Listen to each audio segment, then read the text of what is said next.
Hi folks, my name is Heracles Arixald Logan, and I'm the heir of Logan of Restorig.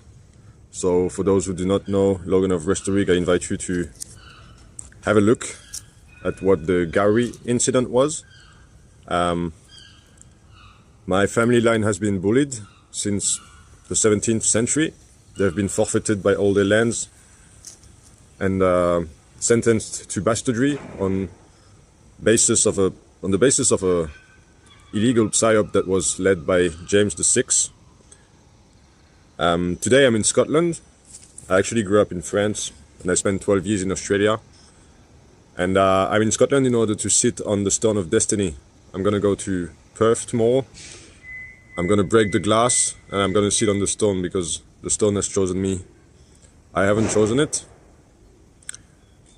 I think that UK is, Western world actually, UK, Canada, Commonwealth, Australia, France, Germany, European Union, we're bloody walking on our heads. We need to do something about it. But who's going to do something about it?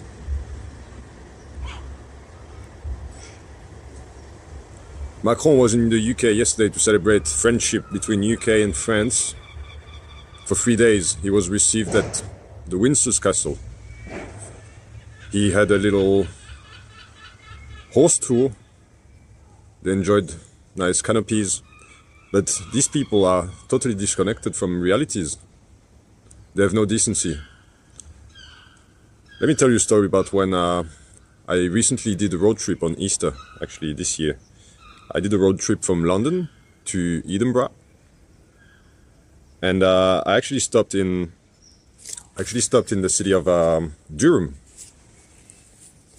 On the day before, Charles was attending for Monday Festival, which is the ceremony where, Christian ceremony where Jesus actually washed feet of the servants in order to humiliate himself. And so Charles was coming to Durham in order to give away 5p coins to public servants. So I'm asking you guys, is that a role? Is that a role of a monarch to give medals to people from public service, where actually public service is only serving itself instead of serving the people? I don't know. Nevertheless, on that day I decided to put my kilt on, which was a kilt. It's the Robert the Bruce kilt, the Spirit of the Bruce kilt, tartan. And I attended the esplanade in front of that cathedral where the king was visiting, and I couldn't enter the cathedral because it was on invitation, so I decided to go and sit in this space in the garden in front of the cathedral that was surrounded by barriers, and there was a whole security dispositif, obviously, in order to protect the king, who's like absolutely paranoid of having his power stolen from him. And I went sitting in that garden and I started meditating, in a yogi position. And pretty soon after, 6 cops came around me and asked me to leave the city. And they handed me a fine for indecent behavior because I was praying and meditating in the garden.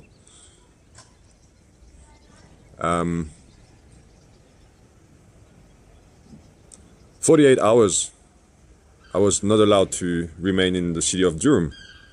And they gave me a map of the city with walls around it to tell me basically that I wasn't allowed to stay there. I don't know what's the reason for that. Maybe they thought I was trying to lead the Jacobite revolt. Maybe they don't like kilts. I do not know. But that's where we're up to nowadays, guys, in UK. Like your country has been subverted. Same in France, same in Canada, same in Australia. Subversion has been carried out behind the lines. The whole political class is totally corrupt. probably involving China. I'm not sure. I'm not sure where the subversion comes from, but I think it's time to clear the table, basically. So I invite you to read my books. You will understand a lot about the crown. You will understand how the English crown, since James VI, has actually set up a perverted and satanic cult to control the citizens through magnetism, through vibrations, and through mystic power. It's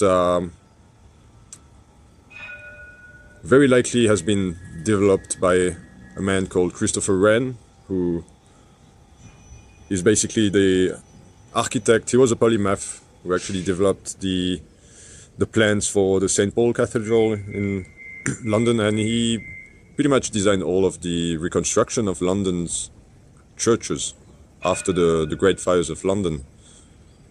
Great Fires of London, which were very likely voluntary fires in order to establish his plan, although I can't prove it.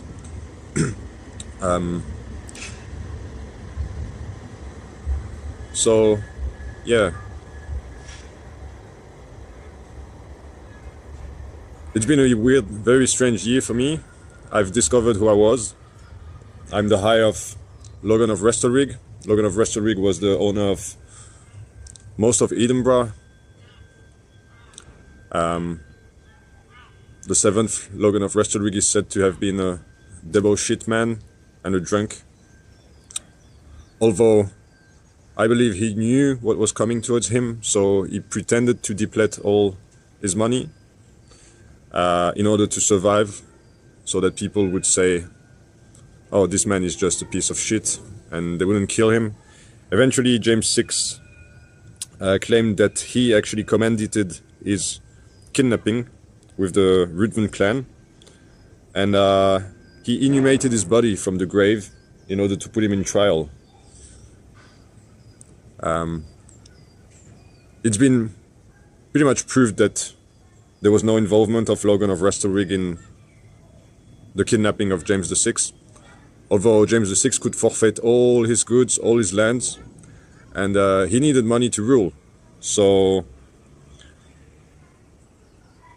I would call it a big psyop, basically. And I invite you to read my books about the subject. So, first book is called Kubrick and the Deep State.